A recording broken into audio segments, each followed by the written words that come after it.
السلام علیکم ورحمۃ اللہ وبرکاتہ۔ الحمد للہ نحمده ونستعینه ونستغفره ونؤمن به ونتوکل علیہ ونعوذ باللہ من شرور انفسنا ومن سیئات اعمالنا، يهده الله فلا مضل له ومن يضلله فلا هادي له، ونشهد أن لا إله إلا الله وحده لا شريك له، ونشهد أن محمدا عبده ورسوله. أما بعد، أعوذ بالله من الشيطان الرجيم. بسم الله الرحمن الرحيم.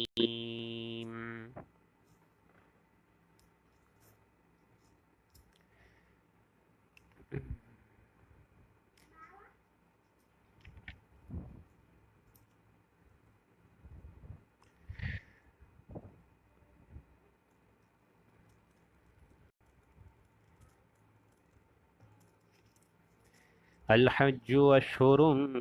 معلومات،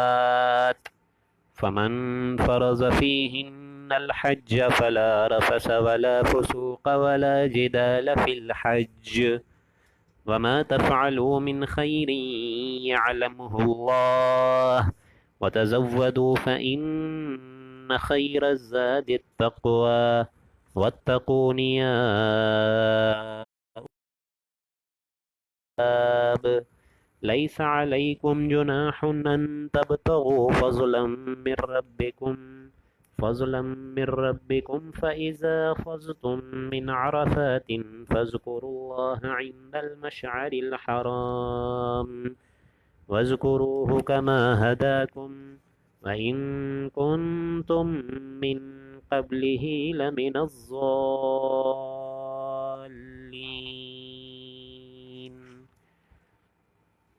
رب اشرح لي صدري ويسر لي أمري واحلل عقدة من لساني يفقهوا قولي. اللهم لا تدع لنا في مقامنا هذا ذنبا إلا غفرته، ولا هما إلا فرجته، ولا كربا إلا نفسته، ولا ديما إلا قضيته، ولا ذنبا إلا رحمته برحمتك يا أرحم الراحمين. سامعین محترم، جس رکوع مبارکہ کی آپ لوگوں نے آغاز کی تلاوت آپ کے سامنے جو میں نے کری ہے چند آیات کی، یہ گویا کہ 25ویں رکوع کی تلاوت تھی، اور آج جو ہم لوگ آیات پڑھیں گے وہ آیات کی ایکسٹینٹ ہے 197 سے 210 تک، 210 آیات تک آیات ہم نے پڑھنی ہے۔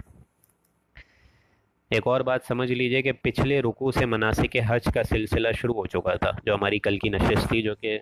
اتنی اچھی شاید فلوئنسی سے شاید نہ گزر سکی ہو کیونکہ طبیعت ناساز تھی، لیکن اب آپ لوگوں کی دعا سے الحمدللہ کچھ طبیعت میں بہتری آئی ہے، کچھ افاقہ ہوا ہے۔ تو بہرحال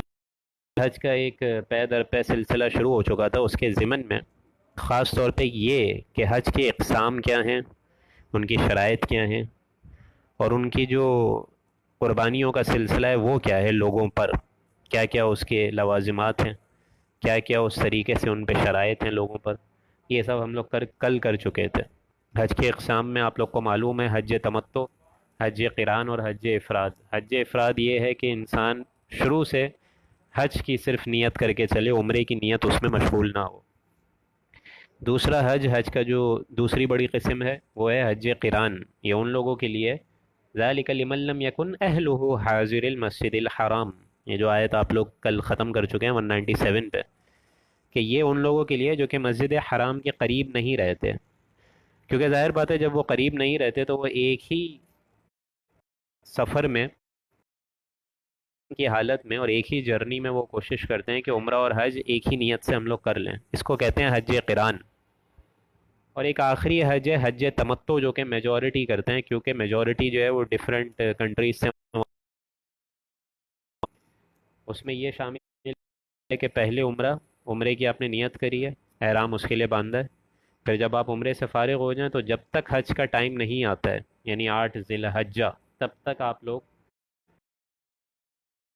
یا تو آپ لوگ اس کے درمیان بہت سارے عمرے کر لیں یا تو کچھ نہ کریں، اور جیسے ہی حج کے ایام شروع ہو جائیں انسان حج کر لے، تو اس کو حج تمتع کہتے ہیں، یعنی اس کے لیے فائدہ اٹھانا حج سے پہلے عمرے کا، یہ حج تمتع ہے جو کہ میجورٹی کرتے ہیں۔ اب یہاں جو رکوع شروع ہو گیا اس میں حج کا، اس کی حکمت اور اس کی اصل روح کا بیان ہے۔ حج کے مہینے آپ سب کو معلوم ہے کتنے تھے، جو میں نے آپ لوگ کو پچھلے رکوع میں کرائے تھے۔ پچھلے رکوع میں نے آپ لوگ کو بتایا تھا جو اہل عرب تھے، جزیرہ نمایاں عرب، ان کا بڑا ایک خاص ذوق تھا کہ شوال، ذیقعد اور ذی الحجہ، یہ 3 مہینے جو ہیں، کیونکہ رجب کو وہ رکھتے تھے عمرے کے لیے، تو بقیہ یہ جو 3 مہینے یہ اس کے لیے مختصم کرتے تھے، ایک دم مقسم علیہ کرتے تھے کہ ان 3 مہینوں کے اندر ہم لوگوں نے حج کی پلاننگ کرنی ہے، حج کے لیے جانا ہے، کیونکہ ظاہر بات ہے پچھلے زمانے میں ایسا کوئی ہوائی جہاز کا سفر تو نہیں ہوتا تھا، تو قافلے چلتے تھے اونٹوں پر، اسی طریقے سے بحری جہاز کے سفر بھی ہوتے تھے، تو یہ 3 مہینے کا قافلہ پورا ہوتا تھا، اور تب جا کے حج ذی الحجہ شروع ہوتا تھا، اور اس کے بھی 8، 9، 10 ذی الحج۔ تو یہاں حج کے مہینے معلوم ہیں، حج کے قائم دائم ہیں، اسی سے ہی یہ آیت آغاز کی جا رہی ہے۔ میرے خیال سے اتنی کافی تمہید ہے، اب بسم اللہ کرتے ہیں۔ اعوذ باللہ من الشیطان الرجیم، بسم اللہ الرحمن الرحیم۔ الحج اشہر معلومات، یعنی حج کے جو مہینے ہیں وہ قائم دائم ہیں، حج کے مہینے انسان کو معلوم ہیں، اور میں آپ لوگ کو بتا چکا ہوں وہ حج کے مہینے کیا تھے۔ حج کے مہینے جو ہیں وہ شوال، ذیقعد اور ذی الحج، یہ 3 ہیں۔ الحج اشہر معلومات، کہ مہینے مقرر ہیں، انسان کو معلوم ہے۔ فمن فیہن الحج فلا رفث ولا فسوق ولا جدال فی الحج، یہاں بیسیکلی جو کیا جا رہا ہے پہلے ہی کہ یہ جو 3 مہینے، البتہ تو یہی 3 مہینے شوال، ذیقعد، ذی الحج،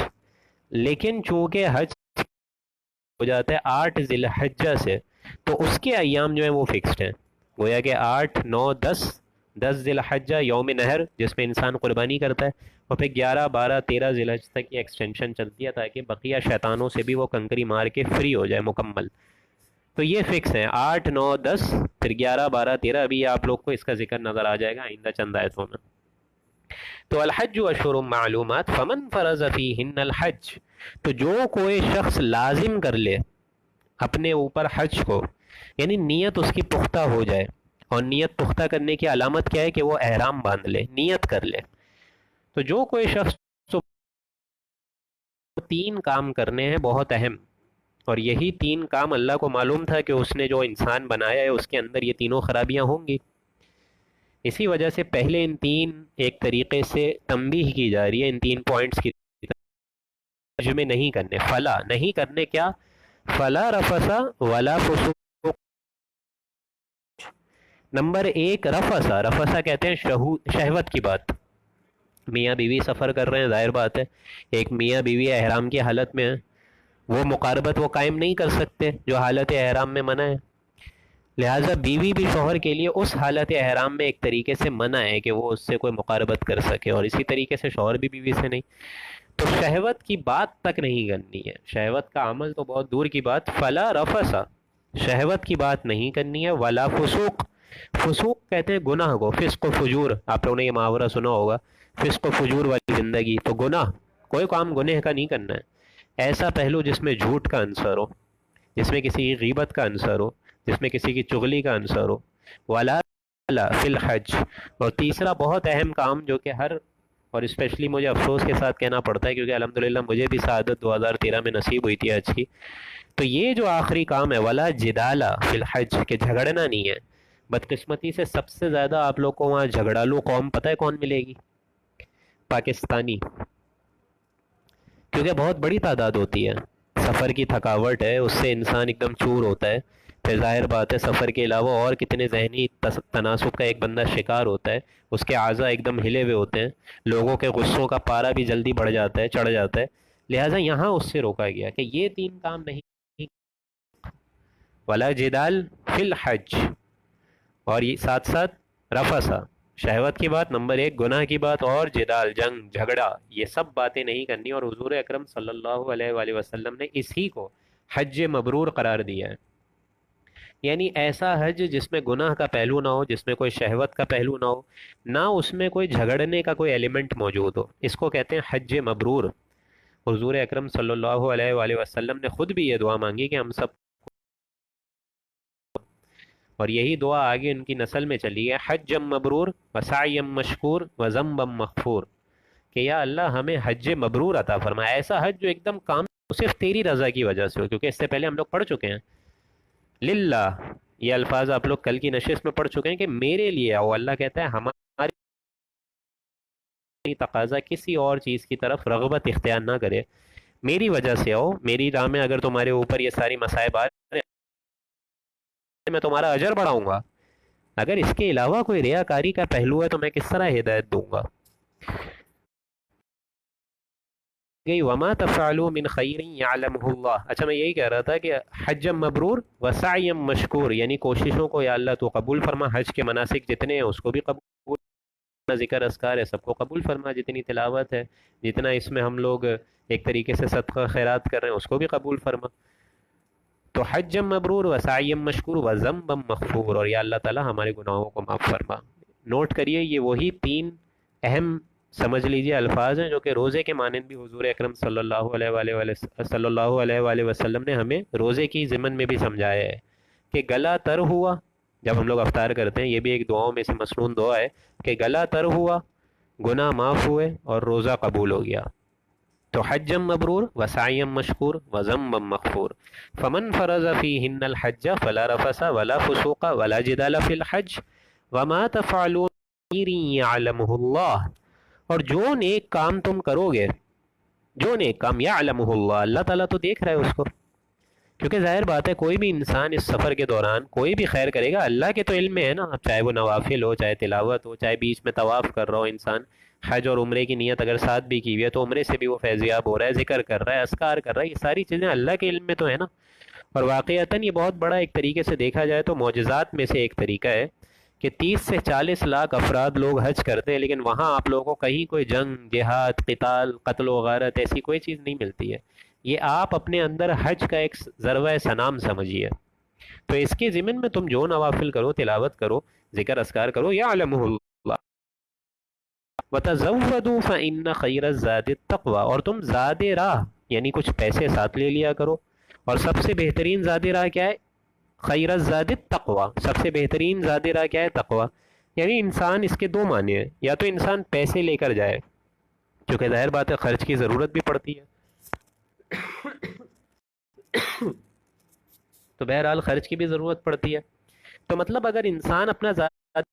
پیسے نہ لے جائے تو ہوگا کیا؟ وہاں مانگنا پڑ جائے گا۔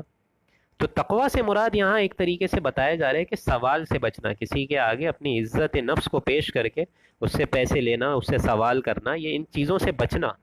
بہتر یہ ہے کہ پیسے ہی لے کر چلو نا، اگر پیسے ہی نہیں ہے تمہارے پاس تو حج تو فرض ہی نہیں ہوا نا تم پر، کیونکہ حج ہم سب کو پتہ ہے صاحب استطاعت پر فرض ہے۔ جب ایک چیز فرضی نہیں ہے تو وہاں جا کر بھیک کیوں مانگ رہے ہو جس کے لیے اللہ تعالیٰ نے سختی سے منع کیا ہے؟ آگے چل کے آپ لوگ سورہ آل عمران میں اس کی سختی پڑھیں گے۔ تو سب سے بہترین ذات راہ کیا ہے؟ تقوی، یعنی کچھ پیسے رکھ لو، اور اس ضمن میں جو اللہ تعالیٰ کی طرف سے تم ہدایت پہ ہوگے اور جو ذکر اذکار کرو گے، تلاوت نوافل کرو گے، اللہ تعالیٰ تو دیکھ رہا ہے نا۔ واتقونی یا اولی الالباب، اور اے ہوش مندو میرا تقوی حاصل کرو۔ دیکھیں بار بار آپ لوگوں کو تقوی کی تکرار، تقوی تقوی تقوی، یہ کیوں ہے؟ اس کی وجہ یہ ہے کہ اگر انسان کے اندر تقوی ہی نہ ہو تو اس کا کوئی عمل جو ہے سیدھا نہیں چل سکتا۔ لعلہم یتقون، یہ بھی آیت آپ لوگ پہلے پڑھ چکے ہیں روزے کی ضمن میں، اسی طریقے سے حج کی ضمن میں بھی آپ لوگ یہ آیت پڑھ چکے ہیں۔ اور سورہ بقرہ جب ہم لوگوں نے شروعات کری تھی، ذالک الکتاب لا ریب فیہ ھدی للمتقین، کہ یہ ہدایت ہے، یہ کتاب متقیوں کے لیے۔ ویسے تو قرآن ھدی للناس ہے، تمام لوگوں کے لیے ہدایت ہے، نوع انسانی جب تک چل رہی ہے تب تک آخری شخص بھی جو دنیا میں رہے گا وہ اس کتاب سے مستفیض ہو سکتا ہے، لیکن یہ زیادہ تر ان کو افیکٹ کرے گی، ان کے دلوں کے تار کو چھیڑے گی، لعلہم یتقون، جو کہ تقوی رکھتے ہیں۔ لیس علیکم جناح ان تبتغوا فضلا من ربکم، تم پر کوئی گناہ نہیں ہے، ذرہ بھر بھی گناہ نہیں ہے، ان تبتغوا فضلا من ربکم، کہ حج کے دوران تم اللہ کا فضل ڈھونڈو، یعنی وہاں جا کر بھی اگر کوئی شخص مکے کی سرزمین میں رک جائے تھوڑے عرصے کے لیے، تجارت کرنا چاہے، کوئی نفع آن فروخت کرنا چاہے، تو اس میں بھی تم پہ کوئی ایک طریقے سے تقوی کے منافی نہیں ہے، اس میں بھی کوئی تم پہ گناہ نہیں ہے، فضلا من ربکم، کہ تم اپنے رب کا فضل ڈھونڈو۔ فَإِذَا أَفَضْتُم مِّنْ عَرَفَاتٍ فَاذْكُرُوا اللَّهَ عِندَ الْمَشْعَرِ الْحَرَامِ، پھر جب تم لوگ عرفات سے واپس آنے لگو تو مشعر حرام کے پاس یعنی مزدلفہ کے پاس شب کا قیام کرو، اس لیے کہ اصل حج جو ہے وہ تو عرفات کا ہے نا، عرفہ عرفہ قضا جس نے کر دیا یعنی جس نے، اچھا یہ پہلے میں آپ لوگوں کو ٹائم ٹیبل سمجھا دوں، پھر آپ لوگ کو میرے خیال سے سمجھ آئے گا، کیونکہ میرے خیال سے کافی لوگ ایسے ہوں گے ہمارے لسنرز میں سے شاید جنہوں نے حج نہیں کرو۔ میری ذاتی اللہ تعالیٰ سے دعا ہے آپ سب کے لیے کہ اللہ تعالیٰ آپ کو آپ کے شریک حیات کے ساتھ، والدین کے ساتھ حج مبرور و سعی مشکور و ضم مغفور عطا فرمائے، اور ہمیں بھی اس کی سعادت نصیب فرمائے۔ ٹائم ٹیبل یا جو شیڈیول ہے حج کا اس کو سمجھ لیجئے، بہت آسان الفاظ میں آپ کو سمجھاتا ہوں کہ اگر آپ لوگ کوئز اٹینڈ کرنا چاہیں، کیونکہ یہ کوئز میں نے ابھی اپلوڈ کر دیا آپ لوگوں کے لیے پہلے پارے کا، آئی ایم شیور آپ لوگ اس کو بھی دیکھ کے فیضیاب ہوں گے۔ 17 سوالات ہیں 16 رکوع کے حساب سے، اوپننگ چیپٹر ہے وہ الحمد شریف سے، تو وہ آپ لوگ کو ابھی نظر آ چکا ہوگا کافی لوگوں کو کہ میں نے کوئز اپلوڈ کر دیا، اس میں آپ لوگ کمنٹ کر سکتے ہیں، تو ہو سکتا ہے جو سیکنڈ پارے کا بھی ایک طریقے سے کوئز۔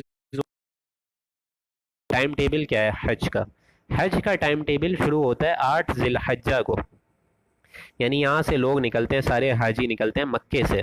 اور رات مینا میں نمازیں ادا کرتے ہیں، رات پوری کی پوری مینا میں، اور جو فجر ظہر عصر یہ ساری جو نمازیں شروع ہو جاتی ہیں مغرب عشاء 8 ذی الحجہ کی پوری جو نمازیں ہیں، کیونکہ مینا میں رکنے کا بیسک قیام کیا ہے، بیسک مقصد یہ ہے کہ وہاں پہ نمازیں پوری ہو جائیں۔ پھر 9 ذی الحجہ کی جب شروع ہوتی ہے، صبح صادق ہوتی ہے، تو آپ کا کام یہ ہے کہ وہاں پہ مینا سے ہے یوم عرفہ، عرفات بہت بڑی عظیم جگہ، میں جب خود گیا تھا میں آپ لوگ کو اپنا ایکسپیرینس بتاؤں، عرفہ کہتے ہیں دوستوں معرفت آپ لوگ کو پتا ہوگا جن لوگوں کی اردو بہت اچھی ہے، معرفت کہتے ہیں پہچان کی جگہ کو، ملاقات کی جگہ کو، یہی وہ مقام ہے دوستوں جہاں پہ حضرت آدم علیہ السلام اور بی بی حوا جنت سے جب نکالے گئے تھے تو اسی مقام پہ روئے زمین پہ آ کر ملے تھے، مقام ملاقات کی جگہ، اور یہی وہ جگہ ہے جہاں پہ حضور اکرم صلی اللہ علیہ وآلہ گھنٹہ لگاتار مسلسل کھڑے ہو کے گرم تپتی دھوپ میں حضور اکرم صلی اللہ علیہ وآلہ وسلم نے احرام کی حالت میں سخت گرمی ہے، حالانکہ سامنے انہوں نے دیکھ لیا تھا امام حسن و حسین کی شہادت کا ان کو پتہ چل چکا تھا، لیکن ان کے لیے ان کے بجائے ہم لوگ کو ہمارے بارے میں انہوں نے دعائیں کری، اپنی نسل کے بارے میں یہ دعا کری کہ آل محمد کی روٹی کو تھوڑا کر دے، کی نسل کے ذریعے سے مجھے کوئی تانا نہ مار سکے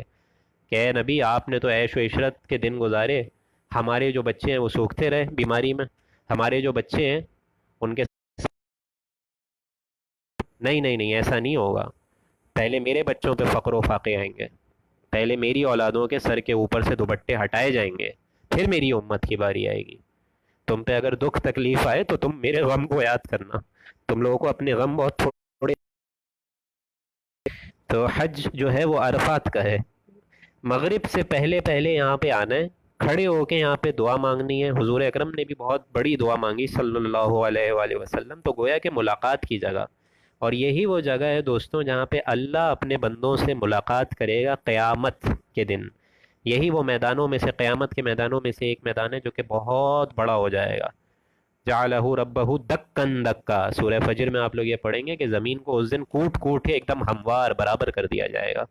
تو یہ وہ ایک میدانوں میں سے ایک میدان ہے، اور جو لوگ حج میں گئے ہیں میں شیورٹی کے ساتھ بتاتا ہوں واقعی ایسا لگتا ہے دوستوں، اللہ تعالیٰ آپ لوگ کو ایسا لگتا ہے کہ باقاعدہ اللہ تعالیٰ آپ سے ملاقات کرتا ہے، ایسی ٹھنڈی ٹھنڈی فضا، گرم دھوپ ہوتی ہے لیکن اللہ تعالیٰ تمام چیزوں کو ہٹا دیتا ہے ایک طریقے سے، اور واقعتاً آپ لوگ کو لگے گا کہ گویا کہ اللہ ہم سے ملاقات کرنے کے لیے آیا ہے، ملاقات کی جگہ، اور یہی وہ جگہ ہے جہاں پہ قیامت قائم ہوگی، اور یہی وہ جگہ ہے جہاں ایک طریقے سے نفسی نفسی کا ایک عالم ہوگا، کیونکہ یہاں پہ وہ جگہ ہے، جب ہم لوگ بھی گئے تھے مجھے یاد ہے جس سے ہم لوگ راستہ پوچھ رہے تھے سب کہہ رہے تھے کہ ہمیں نہیں پتہ، ہمیں نہیں پتہ، ایک تو لینگویج بیریئر، دوسرا ہمیں کچھ پتہ ہی نہیں تھا، فرسٹ گئے تھے، تو یہ ساری چیزیں انسان سمجھ لیجئے کہ پوری آگاہی لے کر جائے تو بہت آرام سے اس کا حج انشاءاللہ ہو جاتا ہے۔ 9 ذی الحجہ کے بعد 10 ذی الحجہ مزدلفہ کا وقت ہے، یعنی یوم عرفہ میں آپ نے ظہر اثر پڑھی اور اب مغرب نہیں پڑھنی، وہ رب جو آپ کو کہتا ہے کہ نمازوں کو ان کے اوقات موقوتہ اوقات کے دوران پڑھو، یعنی فرض نمازوں کو اس کے پہلے اولین اوقات میں پڑھو، وہی رب اب کہہ رہا ہے کہ مغرب کی اذان سنو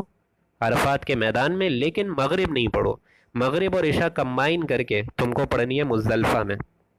یہاں سے سارے حاجی 10 ذی الحجہ کو مزدلفہ جاتے ہیں، وہاں مغرب عشاء پڑھتے ہیں، اور پھر وہاں سے اللہ کا ذکر کر کے واپس لوٹتے ہیں مینا کو، اور وہاں پہ ہی وہ جو کنکریاں ہوتی ہیں وہ لے کے چلے جاتے ہیں تاکہ شیطان کو مار سکیں آئندہ اپ کمنگ 11 12 اور 13 ذی الحجہ کو۔ تو یہاں اس کا ذکر ہو رہا ہے فَإِذَا أَفَضْتُم مِّنْ عَرَفَاتٍ، اور جب تم عرفات سے واپس آنے لگو، یعنی کہاں؟ مزدلفہ، مشعر الحرام، مزدلفہ میں شب قیام کرنے کے لیے، فاذکروا اللہ، تو تم اللہ کا ذکر بیان کرو، وَاذْكُرُوهُ كَمَا هَدَاكُمْ، اور اس کا ذکر جو ہے اس طریقے سے بیان کرو کہ جس چیز پہ اس نے تمہیں ہدایت دی ہے۔ وَإِن كُنتُم مِّن قَبْلِهِ لَمِنَ الضَّالِّينَ، حالانکہ اس سے پہلے تو تم ایک دم شدید ناواقفت کی کیفیت میں تھے، ایک دم شدید گمراہی کی کیفیت میں تھے، تمہیں پتہ ہی نہیں تھا اس کے مناسک کہ تو ہم نے آسان کر دیا، ہمارے رسول نے آپ لوگوں پہ آسان کر دیا۔ تو یہاں یہ بتایا جا رہا ہے کہ اب تمہیں ذکر بھی کرنا ہے بہت شدید طور پہ اللہ کا، کیونکہ تم تو من الضالین تھے، گمراہ تھے، تم نے حج میں بھی کتنی تبدیلیاں کر دی تھیں، اس کے مناسک ایک طریقے سے بگاڑ دیے تھے، یہ بھی آگے آ جائے گا شیطان۔ دوسری بات یہ کہ یہاں پہ جو ابھی ذکر آ رہا ہے ضالین، اس کا اصل گویا کہ مقصد یہ ہے کہ تمام وہ اراکین جس میں تم نے تغیر کر دیے تھے، تبدیلی کر دی تھی، مناسکوں کو بگاڑ دیا تھا، یہ تو ہم نے تمہیں ہدایت دی نا ہمارے رسول کے ذریعے سے، کما ہداکم، ہم نے ہدایت دی، وَإِن كُنتُم مِّن قَبْلِهِ لَمِنَ الضَّالِّينَ، حالانکہ اس سے پہلے تو تم شدید گمراہی میں تھے۔ ثُمَّ أَفِيضُوا مِنْ حَيْثُ أَفَاضَ النَّاسُ وَاسْتَغْفِرُوا اللَّهَ، پھر تم سب کو ضروری ہے کہ اس جگہ سے لوٹو جہاں سے سارے کے سارے واپس لوٹ رہے ہیں، سارے کے سارے واپس لوٹ رہے ہیں اور اس حالت میں لوٹ رہے ہیں وَاسْتَغْفِرُوا اللَّهَ، کہ پھر استغفار کر رہے ہیں، ان اللہ غفور الرحیم، اللہ تعالیٰ غفور ہے اور رحیم ہے۔ اس بات کو سمجھ لیجئے کہ اہل مکہ کا یہ دستور تھا، وہ کہتے تھے کہ ہم عرفات نہیں جائیں گے، ان کے ہاں بہترین نیکی یہ سمجھی جاتی تھی کہ ہم منا میں ہی قیام کریں گے، تو یہاں پہ ہی اس کو اس آیت میں 199 آیت میں اس کو ایڈریس کیا جا رہا ہے کہ نہیں، یہ نیکی نہیں ہے کہ تم یہیں پہ ڈال کے بیٹھ جاؤ، نہیں، یہ بات تمہاری غلط ہے، یہ ایجاد دین میں تمہاری غلط ہے، اور دین میں جو ایجاد ہو جائے اس کو بدعت کہتے ہیں، جو بھی چیز دین میں نہیں ہے اگر آپ اس کو ایجاد کر کے بیٹھ جائیں تو بدعت ہو جائے گی، اور دنیا میں ایجاد لازمی ہے، ضروری کر سکتے ہیں، لیکن دین کے معاملے میں ایجاد نہیں، جو حضور اور صحابی سے ثابت ہے اس کے علاوہ ایک لہجہ بھی اگر آپ نے اپنی طرف سے ایجاد کر دیا تو آپ اکاؤنٹ فور ہو جائیں گے روز قیامت میں۔ اور باقاعدہ روایتوں سے ہمیں یہ پتہ چلتا ہے کہ حضور اکرم صلی اللہ علیہ وآلہ وسلم کے پاس قیامت میں کچھ ایسے لوگ آئیں گے جن کا حلیہ حضور جیسا بنا ہوا ہوگا، داڑھی ہوگی، ٹخنے کے اوپر شلوار ہوگی، لیکن حضور نظریں پھیر لیں گے اور کیا بولیں گے؟ وہ عظیم الفاظ تاریخ نے اس کو نقل کیا ہے، کیا ہے وہ الفاظ؟ کہ ان کو ہٹا دیجئے کہ میں ان سے، میرا کوئی مطالبہ نہیں ہے، کوئی ان سے سروکار نہیں ہے، انہوں نے میرے بعد دین میں ایسی ایسی غلو کی باتیں پیدا کری ہیں، ایسے ایسے بدعت جنم دیے کہ میں نے تو ایسی کوئی بات نہیں بتائی تھی۔ تو یہ یہاں اس کو ایڈریس کیا جا رہا ہے کہ نہیں، یہ جو تمہارا غلط عقیدہ ہے اس سے ہٹ کے ہم بتا رہے ہیں کہ میدان عرفہ سے مزدلفہ کی طرف ویسے ہی تم بھی لوٹو، ذکر کرتے ہوئے لوٹو۔ اللہ کا ذکر کیا ہے؟ اللہ کا ذکر سے مراد نماز پڑھتے ہوئے لوٹو، یعنی یہاں پہ مغرب اور عشاء جو ہے اس کو کمبائن کرو مزدلفہ میں جا کے، ثم افیضوا من حیث افاض الناس واستغفروا اللہ، اور اللہ کا استغفار کرتے رہو، ان اللہ غفور الرحیم، اللہ تعالیٰ غفور ہے، بخشنے والے اور مہربان ہے۔ فَإِذَا قَضَيْتُم مَّنَاسِكَكُمْ، جب تم تمام حج کے مناسک سے ایک طریقے سے وائنڈ اپ کر جاؤ، پورے کر جاؤ، قضائی تم سارے کے سارے، یعنی عمرہ، اپنا حج بھی ہو گیا، عرفات کا دن بھی گزار لیا، مزدلفہ کا بھی ہو گیا، ٹھیک ہے، یہ سارے کے سارے وائنڈ اپ، اب تم پروسیس کو وائنڈ اپ کر رہو۔ فَإِذَا قَضَيْتُم مَّنَاسِكَكُمْ فَاذْكُرُوا اللَّهَ، اگین تب بھی اللہ کا ذکر کرو، كَذِكْرِكُمْ آبَاءَكُمْ، جیسے کہ تم اپنے باپ داداؤں کا ذکر کرتے ہو، او اشد ذکرا، بلکہ اس سے بھی زیادہ، کیونکہ یہ مینا میں اہل مکہ جب ٹھہرتے تھے تو اپنے آباء و اجداد کے قصیدے بیان کرتے تھے، شعر پڑھتے تھے، ان کی عظمت کے ایک طریقے سے چار چاند بیان کرتے تھے، اللہ کا ذکر گویا کہ ختم ہو چکا ہوتا تھا ان کے ہاں،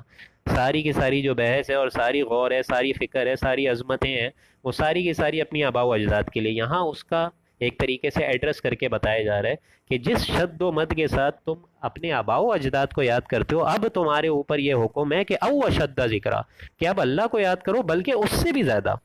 فَمِنَ النَّاسِ مَن يَقُولُ رَبَّنَا، لوگوں میں کچھ ایسے بھی ہیں جو کہتے کیا ہیں؟ ربنا آتنا فی الدنیا، کہ یا اللہ ہمیں دنیا میں دے، یعنی وہاں پہ بھی جا رہے ہیں، حج میں بھی تو کیا مانگ رہے ہیں؟ دو چیزیں مانگ رہے ہیں، دنیاوی ترقی، اولاد میں کثرت، مال میں کثرت، عیش و عشرت کی زندگی، حالانکہ وہاں تو اللہ تعالیٰ بتا رہے ہیں کہ ہمارے پاس آ رہے ہو تو آخرت مانگو، من یقول ربنا آتنا فی الدنیا، کہ یا اللہ ہمیں دنیا میں دے، وما لہ فی الآخرۃ من خلاق، تو ہم دنیا میں بھلے دے دیں لیکن ایسے شخص کا آخرت میں کوئی حصہ نہیں ہے، من خلاق، تم نے آخرت کو پیش نظر ہی نہیں رکھا، تمہاری ساری بھاگ دوڑ، تمہاری ساری جدوجہد، تمہارا سارا عیش و عشرت کا سامان اس دنیا کے لیے ہی تھا، تو ہم نے دنیا دے دی تمہیں، اب آخرت میں ہم سے منہ نہ لگو۔ وَمِنْهُمْ مَن يَقُولُ رَبَّنَا آتِنَا فِي الدُّنْيَا، لوگوں میں کچھ ایسے بھی ہیں جو کہتے کیا ہیں، ربنا آتنا فی الدنیا حسنۃ وفی الآخرۃ حسنۃ عذاب النار، یہ بہت عظیم دعا ہے، اور یہی عظیم دعا اگر آپ لوگ میں سے کوئی عمرہ حج میں گیا ہوگا تو آپ لوگ کو معلوم ہوگا کہ رکن یمانی سے حجرہ اسود تک کے بیچ کا جو سفر ہے، جو ایک طریقے سے طواف کے آخری چکروں میں سے بھی ایک، مطلب آخری تو نہیں، ساتوں چکر میں ہی وہ شمار ہوتا ہے، لیکن ختم جو ہوتا ہے وہ ملتزم کے پاس آ کے طواف ختم ہو چکا ہوتا ہے، تو یہی جو رکن یمانی سے حجرہ اسود تک کی جو جگہ ہے، اس دوران آپ لوگ یہ دعا پڑھ سکتے ہیں، کیونکہ یہ مسنون دعا ہے، حضور بھی پڑھتے تھے اسی جگہ پہ۔ تو لوگوں میں کیا ہیں، لوگوں میں کچھ ایسے بھی ہیں، رب بنا آتنا، جو کہتے کیا ہیں کہ یا اللہ ہمیں دنیا میں بھی دے، حسنا، کیا دے، بہتری دے، ہم پر عنایت فرما، ہم پہ اپنی فضیلت عطا فرما، ہمیں ایمان دے، ہمیں ہدایت دے، وفی الآخرت حسنا، اور آخرت میں بھی ہمیں بہتری دے، ہمارے لیے معاملات اچھے کر، وقنا عذاب النار، اور ہمیں جلنے کے عذاب سے یعنی عذاب دوزخ سے بچائے رکھیو اللہ۔ کیونکہ دیکھیں، دنیا کا بھی جو سب سے بڑا، دنیا کا سب سے بہترین اور سب سے اعلیٰ خیر، انسان کو ایمان اور ہدایت مل جائے، ایک طریقے سے استقامت مل جائے۔ دنیا کا کوئی خیر خیر ہو ہی نہیں سکتا جب تک اس کے ساتھ ایمان اور ہدایت نہ ہو،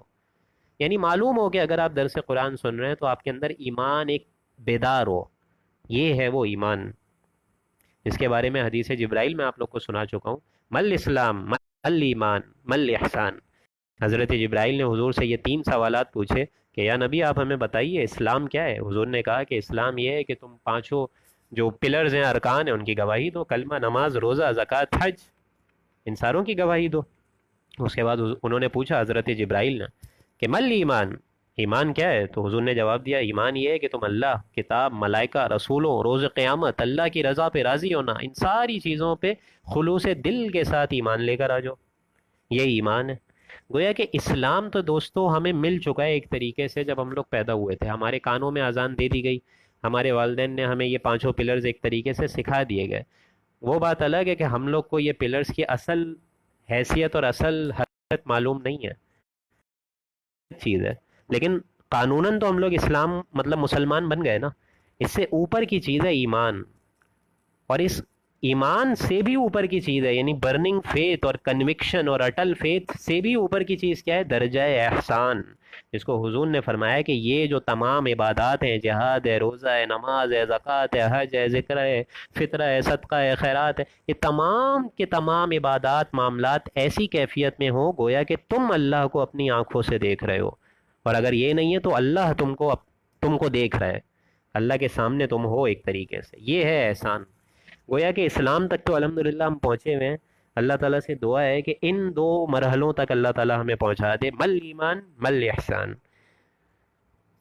تو بہرحال یہاں پہ ذکر ہے فَمِنَ النَّاسِ مَن يَقُولُ رَبَّنَا آتِنَا فِي الدُّنْيَا وَمَا لَهُ فِي الْآخِرَةِ مِنْ خَلَاقٍ وَمِنْهُم مَّن يَقُولُ رَبَّنَا آتِنَا فِي الدُّنْيَا حَسَنَةً وَفِي الْآخِرَةِ حَسَنَةً وَقِنَا عَذَابَ النَّارِ أُولَٰئِكَ لَهُمْ نَصِيبٌ مِّمَّا كَسَبُوا، یہ وہ لوگ ہیں جن کا حصہ ہوگا ان میں سے جو انہوں نے کمایا۔ کیا مطلب صرف یہ دعا پڑھنے سے کافی نہیں ہوگا کہ آپ بار بار 100 دفعہ یہ دعا پڑھ رہے ہیں، ربنا آتنا فی الدنیا حسنہ وفی الآخرۃ حسنہ وقنا عذاب النار، یہ بھی نیکی ہے، لیکن اصل نیکی کیا ہے کہ انسان کو ہر لمحہ، ہر سیکنڈ انسان کو ڈرتے رہنا چاہیے کہ ممکن ہے کسی نیک عمل میں بھی اس کی نیت خراب نہ ہو جائے، ممکن ہے کسی عمل میں میری طرف سے کوئی کمی نہ رہ گئی ہو، ممکن ہے کہ کوئی عمل میں میری طرف سے کوئی کوتاہی نہ رہ گئی ہو، اس لیے انسان یہ نہ سمجھے کہ جو بھی میں نے کیا ہے اس کا لازماً مجھے اجر دیا ہی جائے گا، دیا ہی جائے گا، نہیں، بلکہ خلوص نیت چیک کی جائے گی کہ ریاکاری تھی کہ نہیں تھی، ہمارے معاملے میں خلوص دل کتنا تھا تمہارا۔ واللہ شدید العذاب واللہ سریع الحساب، اور اللہ تعالیٰ سخت حساب لے گا، نامعلوم اس کے پاس کیسا ایک میگا کمپیوٹر ہے۔ آپ لوگ کو معلوم ہے ہم لوگ جب بچوں کے بھی ایگزام لیتے ہیں فوراً آنسر شیٹ آ جاتی ہے، اب نامعلوم اس کے پاس ایسا کیا خزانہ ہے، کیا حساب کتاب کا ایک ذریعہ ہے، کیا وہاں پہ ایک میگا کمپیوٹر ہے جو کہ فوراً ہمارا حساب لے گا، یہ تو وہیں جا کے پتہ چلے گا۔ معدودات، اور اللہ تعالیٰ کا ذکر کرو گنتی کے روز تک،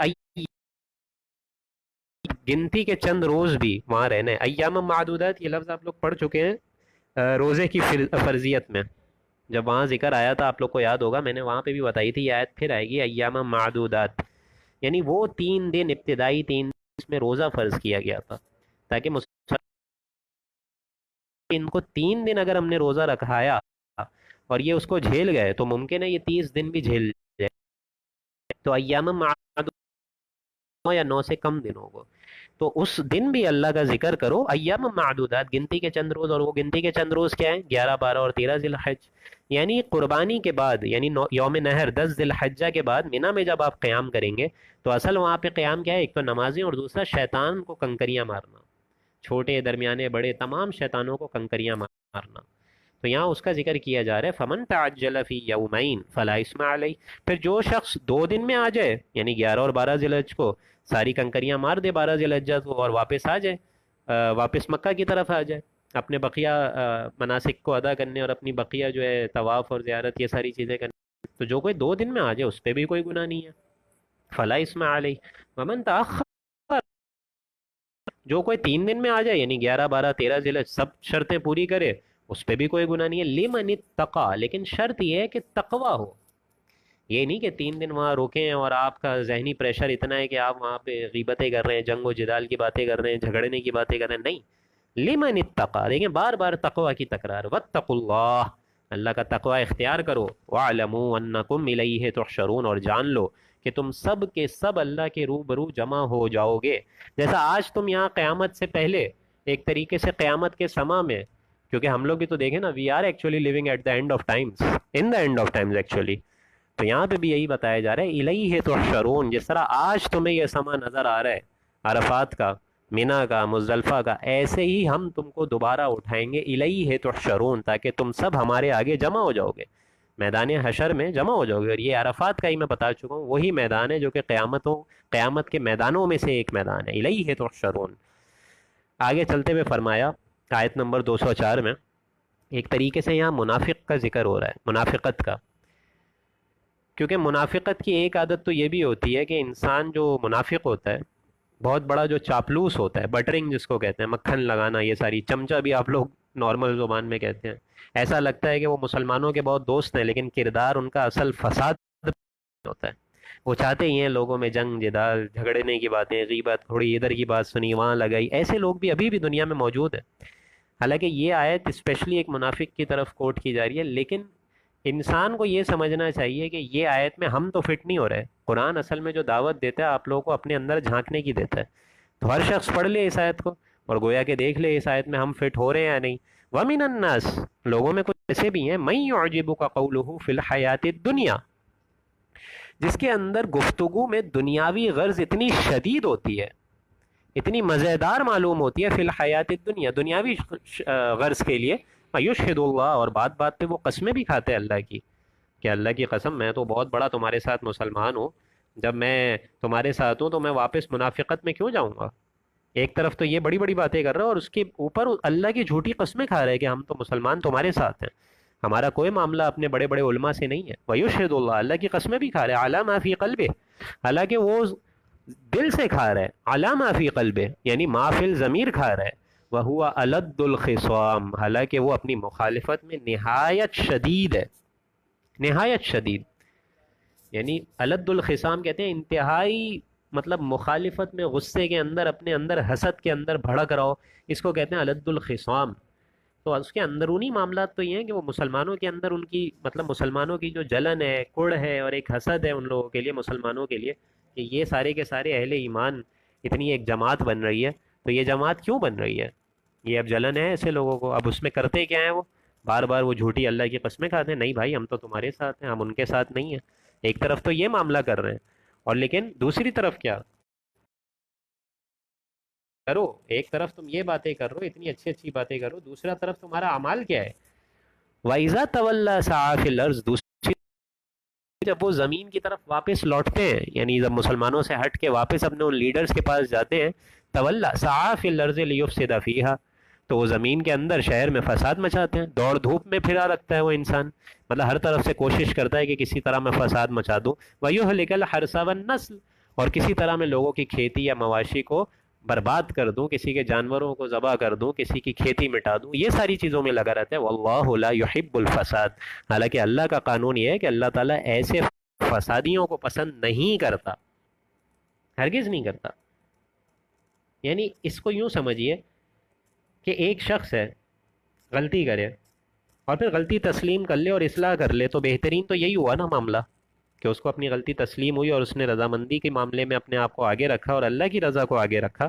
اور غلطی تسلیم کر لی، اپنی اصلاح کر لی۔ لیکن ایک وہ شخص ہے جو غلطی کرے اور اڑ جائے اپنی انا کی بنا پہ، اپنی تعصب کی بنا پہ، اپنے ہٹ دھرمی کی بنا پہ، اپنے غرور کی بنا پہ، اپنے تکبر کی بنا پہ، اور گناہ میں اور کیا بڑھتا رہے، پھر وہ الد الخصام، گناہ میں ہی بڑھتا رہے گا۔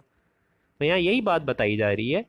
کہ ایسے لوگوں کو پھر اللہ بھی پسند نہیں کرتا۔ وَإِذَا قِيلَ لَهُ اتَّقِ اللَّهَ أَخَذَتْهُ الْعِزَّةُ،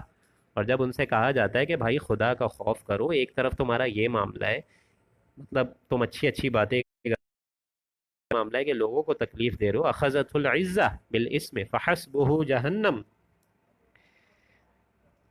تو جب ان سے کہا جاتا ہے کہ اللہ کے بارے میں بدگمانی نہیں کرو، لوگوں کے بارے میں بدگمانی نہیں کرو، تو وہ کہتے کیا ہیں؟ وَإِذَا قِيلَ، کہ مطلب اللہ کا تقوی اختیار کرو، تو اس کو اس گناہ کی وجہ سے اپنی عزت نفس بھڑکاتی رہتی ہے۔ یعنی اگر کوئی شخص کے اندر ہدایت معلوم ہو جائے کہ ہے ہی نہیں، اس کے اندر کوئی خیر کا عنصر موجود ہی نہیں ہے، تو اللہ تعالیٰ کیا کرتا ہے ایسے لوگوں کو؟ میں آپ لوگوں کو بسا اوقات بتا چکا ہوں کہ آپ جس راستے پہ چلنا چاہیں گے اللہ تعالیٰ اس راستے کو اور ہموار کر دے گا۔ یعنی اگر آپ نیکی پہ چلنا چاہیں گے اللہ نیکی کے دروازے کھول دے گا، اگر آپ برائی کے دروازے پہ چلنا چاہیں تو وہ اور آسان سے آسان تر ہوتا جائے گا، اور اگر آپ بیچ بیچ میں لٹکنا چاہیں یعنی منافقت کے معاملے میں کہ دنیا بھی چاہیے آخرت بھی چاہیے، آخرت بھی چاہیے دنیا کو بھی ہاتھ سے گوانے کو تیار نہیں ہے، تو اللہ تعالیٰ پھر اسی اسٹیٹ آف مائنڈ رکھتا ہے انسان کو تاحال، حتی زرتم المقابر، یہاں تک کہ وہ قبروں تک پہنچ جاتے ہیں۔ فلبئس المہاد، اور وہ بڑی بری آرام گاہ ہے۔ فحسبہ جہنم ولبئس المہاد، ایسے لوگوں کی سزا کیا ہے؟ جہنم ہے، اور وہ بہت بری جگہ ہے۔ گویا کہ ہمیں بھی سوچنا چاہیے کہ ہم لوگ کا بھی خدا نہ کرے بالفرض ایسا کریکٹر تو نہیں ہے، سوچنا پڑے گا۔ وَمِنَ النَّاسِ مَن يَشْتَرِي نَفْسَهُ ابْتِغَاءَ مَرْضَاتِ اللَّهِ، اب دیکھیں دوبارہ کمپیریزن، کیونکہ یہ قرآن کے اعجاز میں سے ایک اعجاز ہے کہ قرآن ہمیشہ کمپیئر کرتا ہے، ایک چیز کو دوسرے سے کمپیئر کرتا ہے۔ لوگوں میں ایسے بھی ہیں، مَن يَشْتَرِي نَفْسَهُ ابْتِغَاءَ مَرْضَاتِ اللَّهِ، لوگوں میں ایسے بھی ہیں جو بیچ دیتے ہیں اپنے آپ کو اللہ کی رضا جوئی کے لیے، اللہ کی رضا جوئی کے لیے وہ لوگ اپنا سب کچھ قربان کر دیتے ہیں، تن من دھن سب لگا دیتے ہیں۔ لوگ ان کو فینیٹکس بولتے ہیں۔ خود گھر سے بغاوت شروع ہو جاتی ہے کہ تمہیں جو ہے اگر عالم بننا ہے تو میرے گھر میں کیوں رہ رہے ہو، نکلو یہاں سے، گھر میں شروع ہو جائے گا یہ۔ گھر سے آگے جائیں گے جہاں آپ کام کرتے ہیں وہاں والے آپ لوگ کو تانے ماریں گے۔ لیکن اللہ تعالیٰ یہاں کتنا خوبصورت شان میں بتا رہے، وَمِنَ النَّاسِ، ایسے بھی ہیں جو اپنے آپ کو بیچ دیتے ہیں ہماری رضا جوئی کے لیے، یعنی پوری بھاگ دوڑ، پوری مقصد، پوری مطلوب، لا محبوب الا اللہ، لا مطلوب الا اللہ، لا مقصود الا اللہ، یہ سارے کے سارے معاملات ان کے یہ ہوتے ہیں۔ اب ظاہر بات ہے اس حق کے راستے پہ انسان چلے گا تو خود ہل بھی سکتا ہے، جذبات میں آ کر کوئی غلط اقدام بھی لے سکتا ہے۔ ظاہر بات ہے جب اتنا انسان اس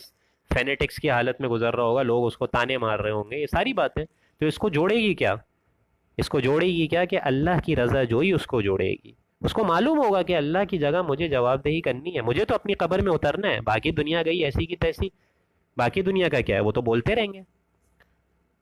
تو باقی دنیا کی ٹینشن نہیں لینی مجھے تو اپنا معاملہ دیکھنا ہے۔ ہاں لوگوں کو امر بالمعروف نہیں انل منکر، خیر کی طرف بلانا، بدی سے روکنا، یہ تو میرے ذمے ہے ہی ہے، لیکن ایسے معاملات میں انسان تھوڑا ہل جاتا ہے، غلط اقدام بھی بسا اوقات اٹھا لیتا ہے۔ تو اللہ تعالیٰ کیا کہہ رہا ہے؟ واللہ رؤوف، اللہ تعالیٰ رؤوف ہے، بخشتا ہے، مہربان ہے تمہارے معاملے میں، اپنے عباد کے یعنی اپنے بندے کے معاملے میں وہ اس کو پتہ ہے کہ اس کے بیچارے کے اوپر ابھی ٹینشن ہے، میں اس کو معاف کروں گا، اگر تم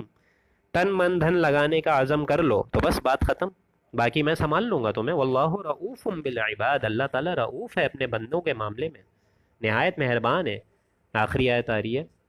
بلکہ دو آیت بہت اہم ہے، میرے خیال سے ٹائم بھی اب ٹھیک ہے، ابھی 2-4 منٹ رہتے ہیں۔ یا ایھا الذین آمنوا ادخلوا فی السلم کافہ، بہت اہم آیت ہے قرآن شریف کی.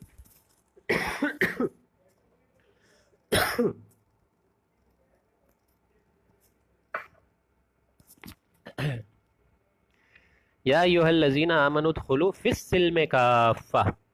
اے ایمان کے دعوے داروں جو کہتے ہو ہم ایمان لائے ہیں، اے ایمان والوں، ادخلوا فی السلم کافہ، کہ دین کے اندر پورے پورے داخل ہو جاؤ. اب ایک آیت آپ لوگ سمجھ لیجئے، ہم لوگ نے جو پہلے پارے کے اختتام پہ پڑھی تھی، بنی اسرائیل کو خطاب کرتے ہوئے اللہ تعالیٰ نے فرمایا، یعنی یہودیوں کو خطاب کرتے ہوئے، افتؤمنون ببعض الکتاب وتکفرون ببعض فما جزاء من یفعل ذلک منکم الا خزی فی الحیاۃ الدنیا ویوم القیامۃ یردون الی اشد العذاب واللہ بما تعملون بصیر. یہ آیت آپ لوگ کے سامنے آئی ہوگی پہلے پارے کے اختتام پہ ہی، کچھ رکوع پہلے، کہ ایسے نہ ہو جانا جو کہ ہماری کتاب کے کچھ ورقوں کو تو یعنی کچھ باتوں کو، کچھ آیات پہ ایمان لاتے ہیں، فتؤمنون، کچھ کتاب کے حصے کو مانتے ہیں، وتکفرون ببعض، اور کچھ کتاب کے یعنی کچھ احکامات کو نہیں مانتے ہیں. فما جزاء من یفعل ذلک، ایسے لوگوں کی جزا کیا ہوگی اس کے سوائے، الا خزی فی الحیات الدنیا، کہ دنیاوی زندگی میں ان پہ ڈال دوں گا ایک ذلت ہوگی، ایک رسوائی ہوگی، ہر انسان ان کو حقیر سمجھ رہا ہوگا. یوم القیامہ، اور قیامت کے دن، یردون الی اشد العذاب، شدید ترین عذاب میں جھونک دوں گا، اور اللہ تعالیٰ تمہارے اعمال سے غافل نہیں ہے. یہ آیت آپ لوگ وہاں پڑھ چکے تھے. گویا کہ وہاں پہ ایک ریورس انداز میں آیا تھا. خطاب کون کر رہا تھا؟ خطاب اللہ کن سے کر رہا تھا؟ یہودیوں سے. اب اس آیت کا ایک پازیٹیو پہلو امت محمدی کو سمجھایا جا رہا ہے کہ اے امت محمدی، اب جو ہم نے تمہیں بنایا ہے، تمہیں بنانے کا تقاضا یہ ہے کہ تم پورے کے پورے اس دین میں آؤ گے، ریزرویشنز کے ساتھ نہیں، ایکسیپشنز کے ساتھ نہیں. یہ نہیں کہ ایک جزوی عبادت ہے، یہ نہیں. ایک حکم کی بھی تم نے نافرمانی کری، نفی کری، تو وہ ٹوٹل احکامات کی نفی ہو جائے گی. یہ ایک پیکیج ہے، ایک ڈیل ہے. ٹیک اٹ اور لیو اٹ. ادخلوا فی السلم کافہ، پورے کے پورے آنا ہے. میرے پاس یہ نہیں کہ 99% میری بات ماننی ہے، ایک اپنی منوانی ہے. اللہ کہے گا 99 بھی اپنے پاس رکھو، ایسا دین مجھے نہیں چاہیے. ولا تتبعوا خطوات الشیطان، اور دین میں روکے گا کون؟ شیطان. تو وہیں آگاہی دے دی کہ شیطان کے قدموں کی پیروی نہیں کرنی ہے، کیونکہ ظاہر بات ہے انسان قدموں کی پیروی کرے گا تو سب سے بڑی گمراہی میں ڈال دے گا شیطان. اور سب سے بڑی گمراہی دنیا میں کیا ہے؟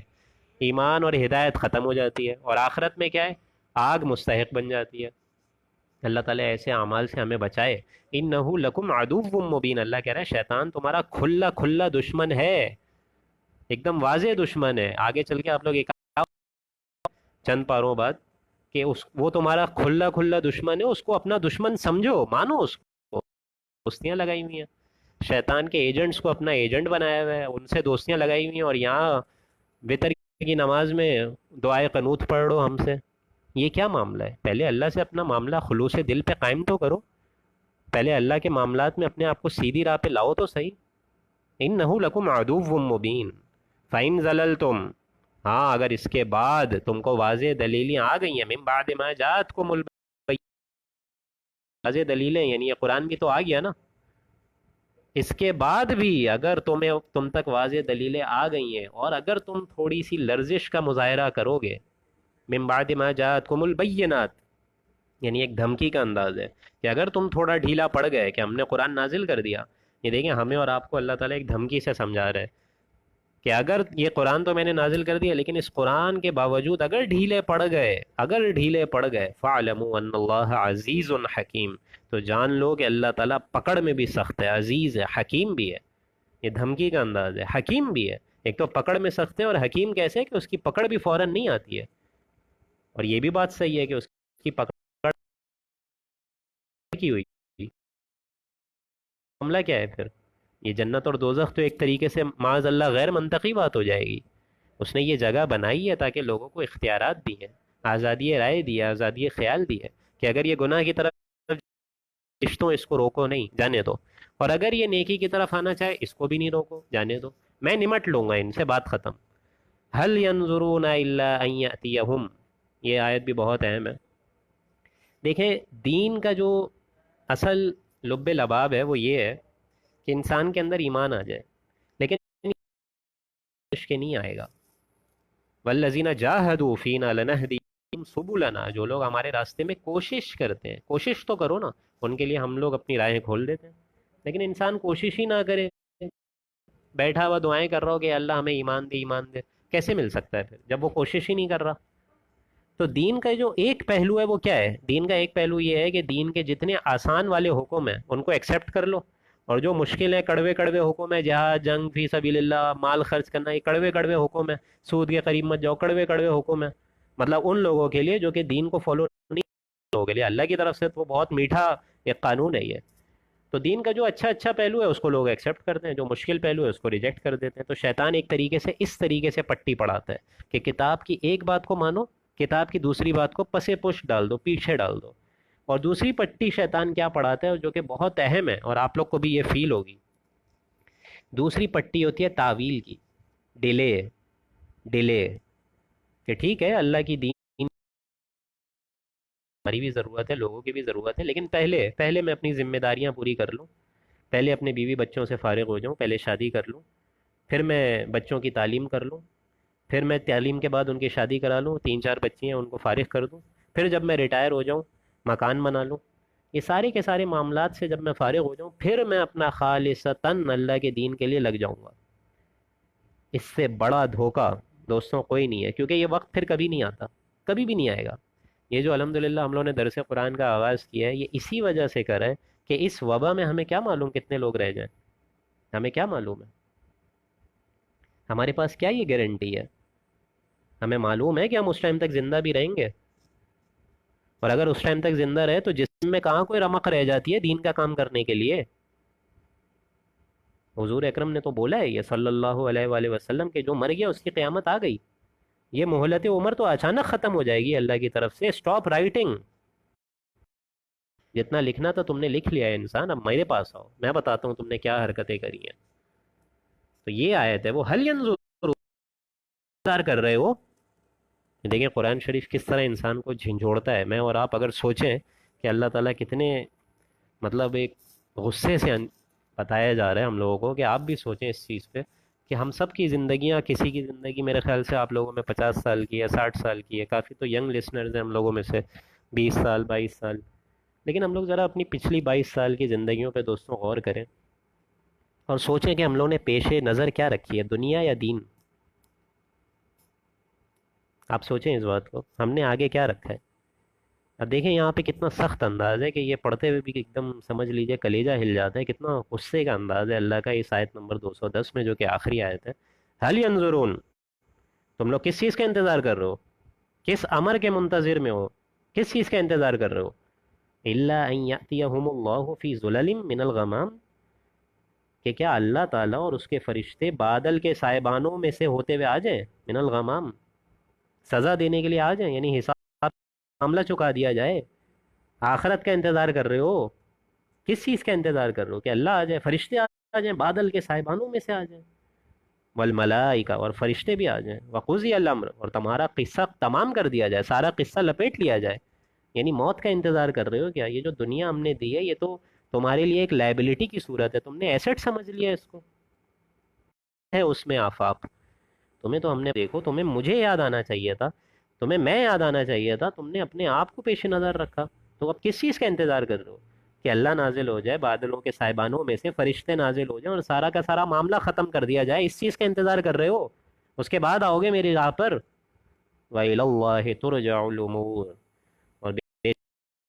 سن لو کہ تمام معاملات میری ہی طرف رجوع کر کے آ جائیں گے، میں تم سب کو لپیٹ کے لے آؤں گا. سورہ انبیاء میں آپ لوگ پڑھیں گے یوم نطوی السماء کطی السجل للکتب، اور وہ وقت یاد کرو انسانوں جب ہم لوگ تمام خلاؤں کو، تمام آسمانوں کو، یہ تمام فضاؤں کو، تمام گیلیکسیز کو اس طرح لپیٹ لیں گے جیسے کتاب کے کسی تومار کو لپیٹتے ہیں، اسکرول آف بکس. اس چیز کو لپیٹنے میں، اس چیز کے لیے بھاگ دوڑ کر رہو. ہماری طرف سے یہ اجل تو کب کی آ سکتی ہے؟ کل نہیں، آج آ جائے، آج نہیں ابھی آ جائے. آپ میں سے کس کو معلوم ہے کہ کب نکل جائیں گے؟ بہرحال اللہ تعالی ہم لوگوں کو اس وقت کے آنے سے پہلے پہلے دین کے لیے کمر کسنے کی توفیق عطا فرما دے، اور اپنی تمام ان صلاتی و نسکی و محیایا، کہ ہمارا صلات، ہماری نماز، ہماری قربانی، ہمارا جینا، ہمارا مرنا للہ رب العالمین، اللہ کے لیے خالصتاً ہو جائے۔ بارک اللہ لنا ولکم فی القرآن العظیم ونفعنی وإیاکم بالآیاتہ والذکر الحکیم، صدق اللہ العظیم۔